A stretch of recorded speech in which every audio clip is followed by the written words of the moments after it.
Okay, can we start? Yes, please. So we are a team of 4 people, Bartłomiej, Krzepkowski, Monika, Michaluk, Franciszek, Szarwacki, and Grzegorz Gruza.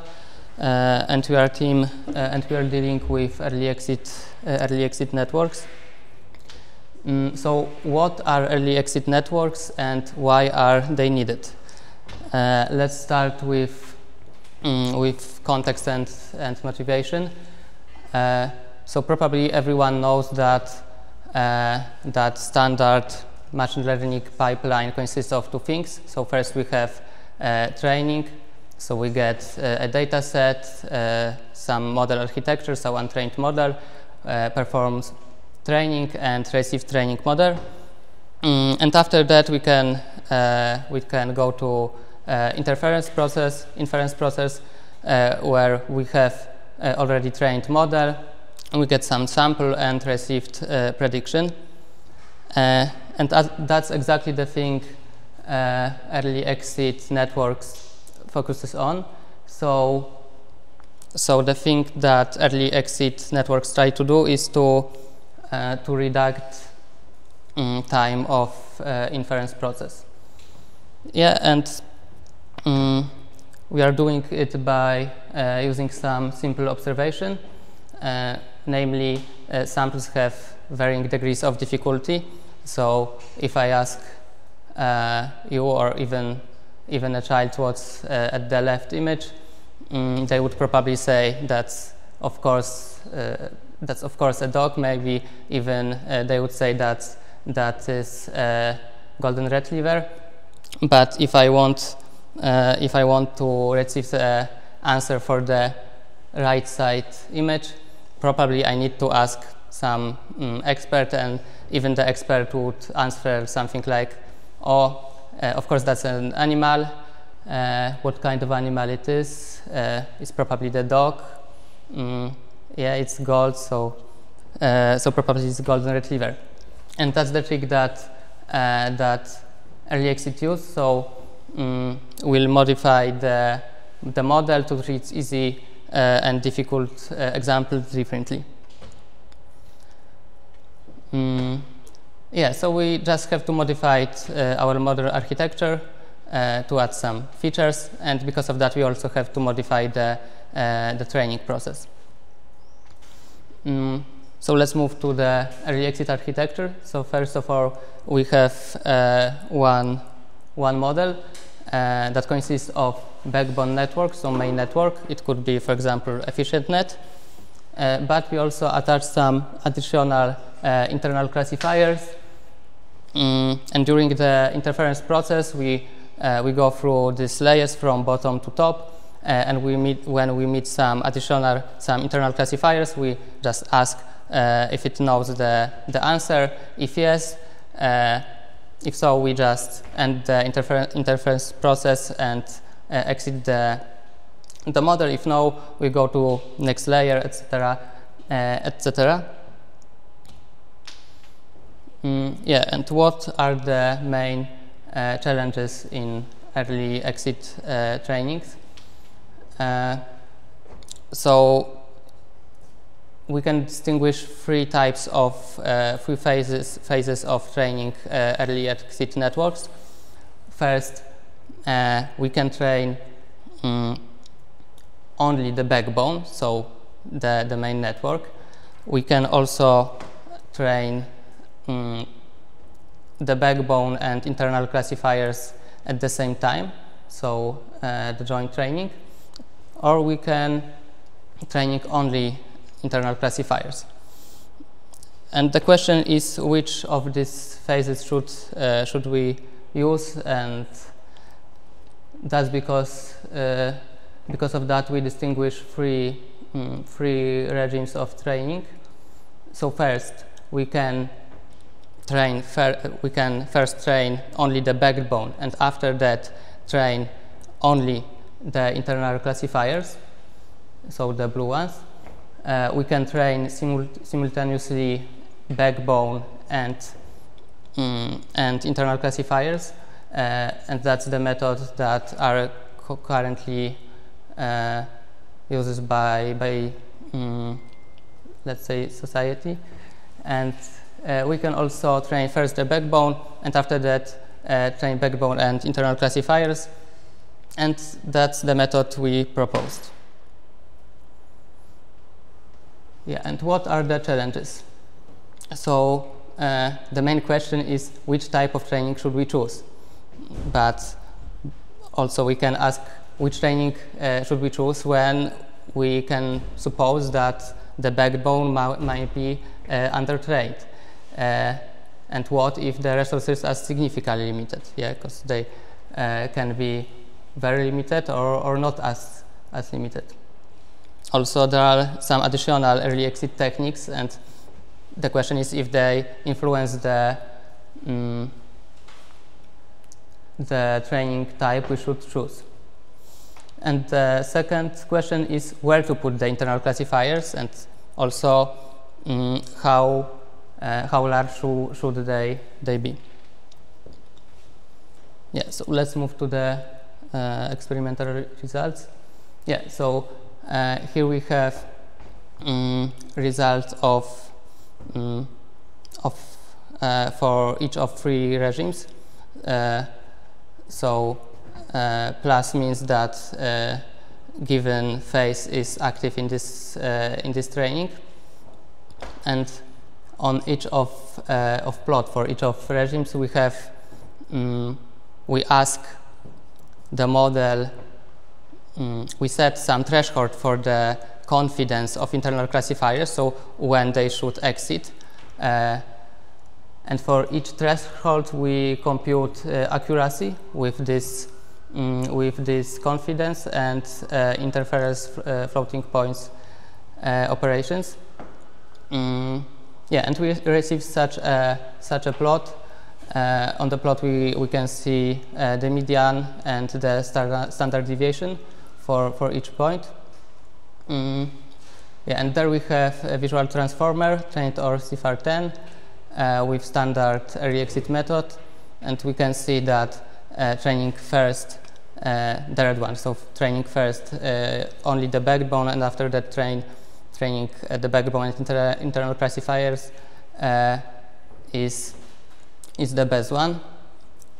Let's move to the next plot. It's very similar, but we can see that if we had very limited resources, so if we have to set the confidence threshold to very low, then training only backbone and internal classifiers at the same time is the best option. And the results are similar for all other models, but we also tested VIT, but pre-trained on ImageNet, and there also we can see that training backbone, then backbone with internal classifiers is the best option. Okay, let's move to the second question. So where should we place the internal classifiers, and how large should they be? So of course, if we put internal classifiers very frequent, and if they are too large, then we can gain some accuracy, but it's more we can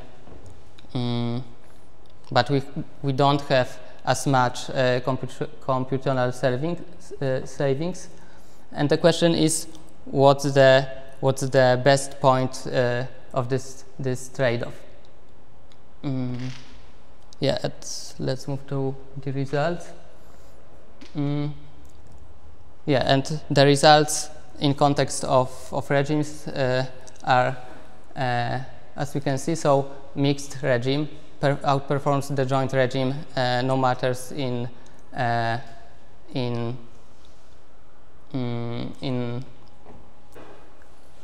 okay, if we have more frequent internal classifiers, then mixed regime outperforms the joint regime, but if we have less frequent classifiers, then there is a drop in the performance, but joint regime is still is better than mixed regime.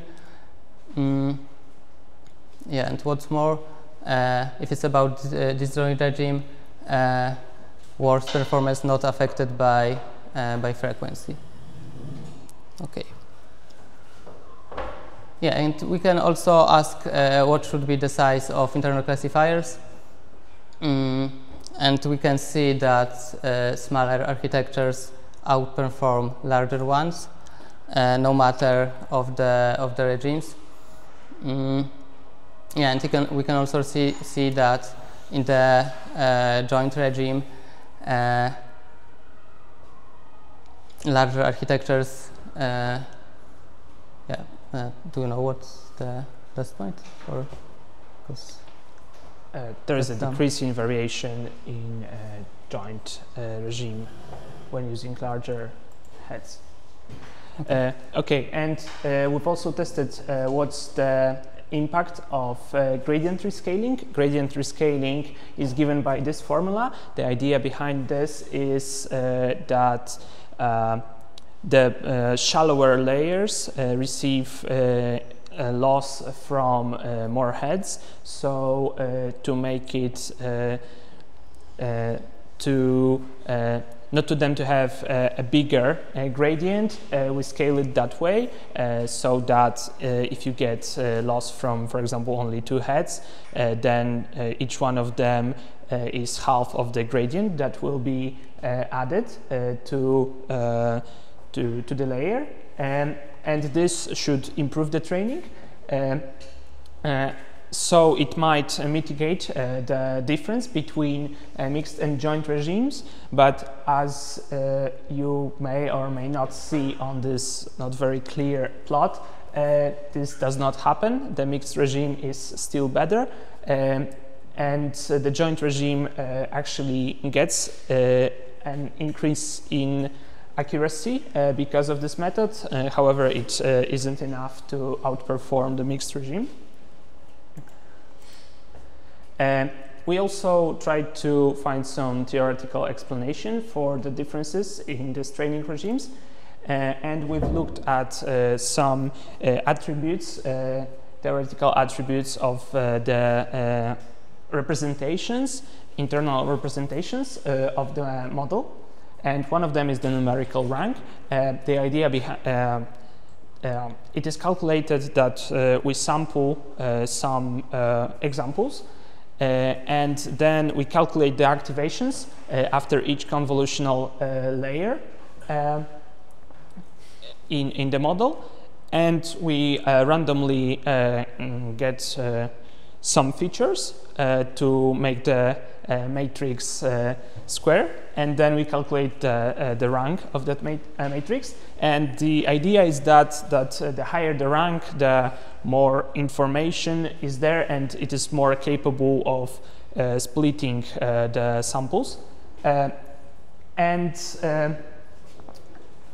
We have found out that the layers, if we train a backbone model, then we train an early exiting model on top of that, then the numerical ranks go up, and specifically we tried this kind of experiment where we put those heads at different places, which is marked by this dotted line, and the numerical ranks just before the classifier goes up quite significantly.